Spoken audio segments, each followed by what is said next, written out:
Welcome back to Superbly Said Advanced English Vocabulary and Phrases. Have you ever noticed how, the exact same workplace disaster can get one person fired and then, another person gets promoted? Oh, absolutely. It happens all the time. Right. And the secret isn't necessarily what they did to fix the problem. It's actually the specific vocabulary they use to describe it to their boss. The words we choose literally shape the reality of the situation for the listener. And really quickly, this deep dive is based on a SpeakDuo lesson. You can go to SpeakDuo.com to meet new people from around the world who are practicing English on video calls, just to become more confident with their speaking abilities. Yeah, which is so incredibly important. And our goal for you today is mastering these advanced idioms from the Shoscombe Old Place lesson. Because for you, the listener trying to navigate high-pressure work environments or sitting for the IELTS speaking exam, you can't just memorize definitions. We are comparing these phrases side by side to understand the exact native level nuances. Exactly. Because, advanced English isn't just about knowing more words. It's about knowing precisely which word fits the exact shape of your problem. I love that. The exact shape of the problem. Yeah. So let's start with managing workplace pressure. I always hear professionals use stave something off and hold someone off, basically interchangeably. They both just mean to delay something. What, sort of, but the nuance is actually huge. Okay, because I always thought stave off was just, a fancy way of saying avoid. If my manager's breathing down my neck for a report, can I just say, I'm trying to stave the boss off? You could, but I really wouldn't recommend it. Unless, you want to imply your boss is a wild or rampaging beast. Wait, really? Is that where the phrase comes from? It is. Yeah, so to get the nuance, look at the etymology. Staving historically refers to using a literal staff, like a thick wooden pole. Oh, wow. Yeah, to ward off a wild animal or to prop up a collapsing roof. So when you stave something off, you are holding back an abstract, non-human threat, like a disaster.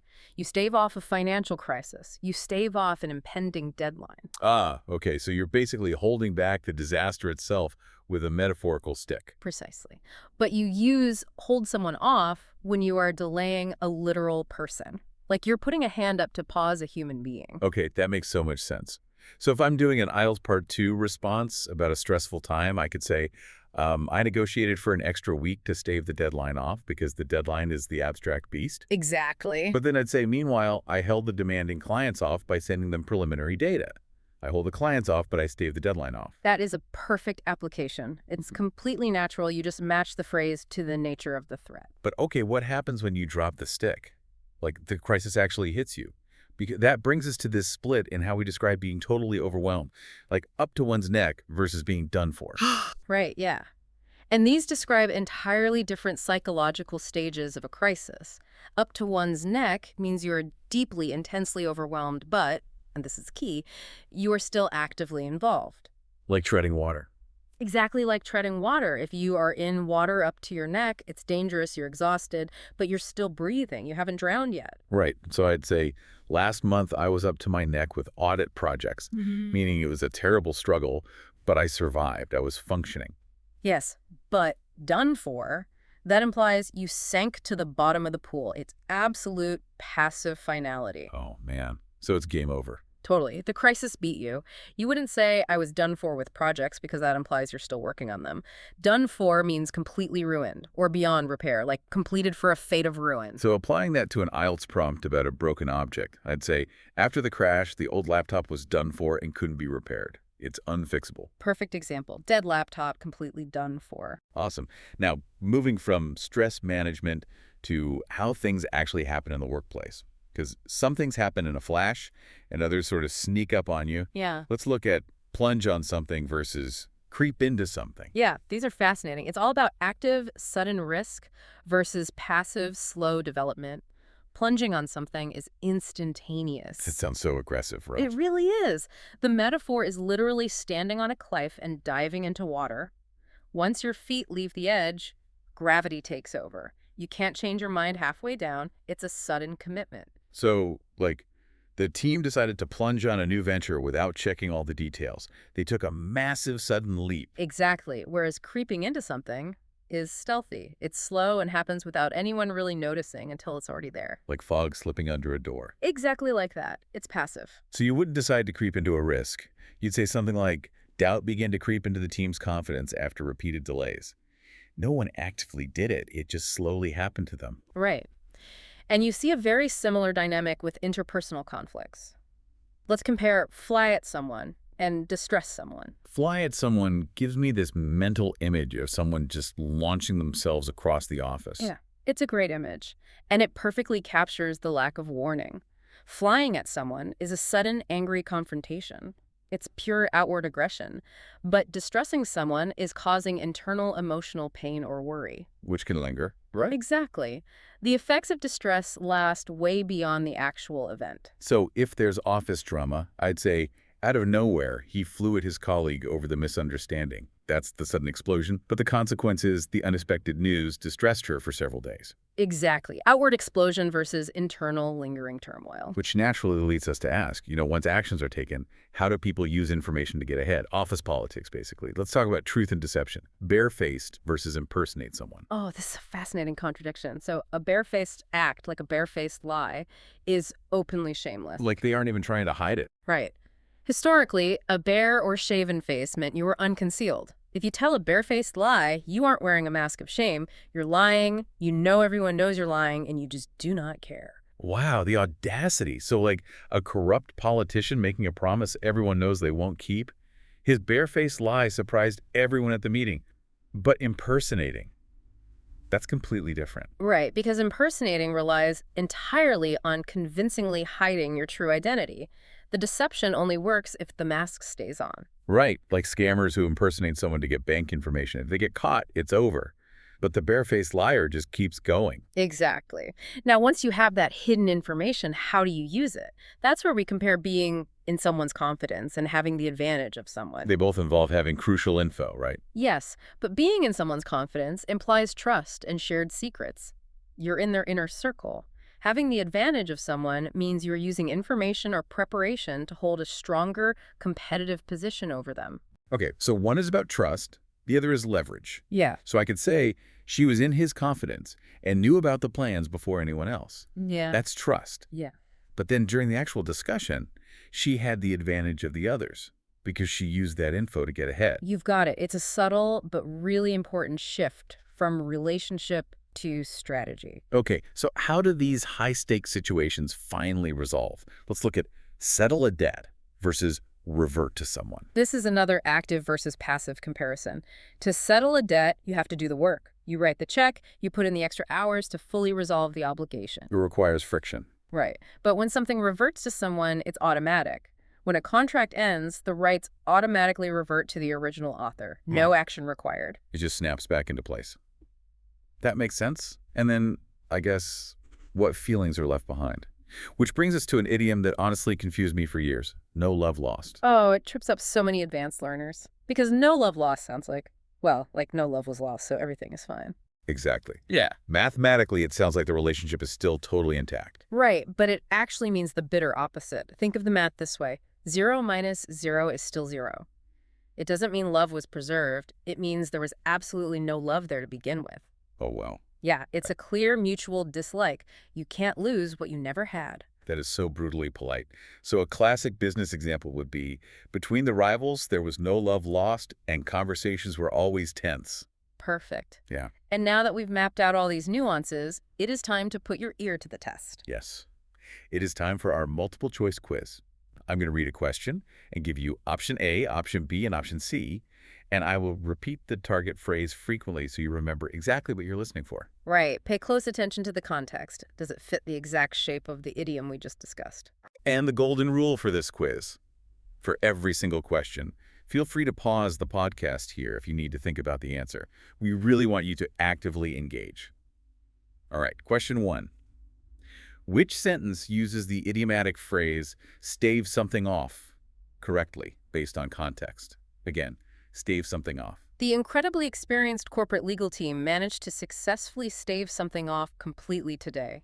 The incredibly hungry, exhausted mountain hiker decided to dangerously stave something off right away. The deeply musical classical composer attempted to beautifully stave something off during the concert. Feel free to pause the podcast here if you need to think about the answer. So the correct answer is option A. The legal team managed to successfully stave something off.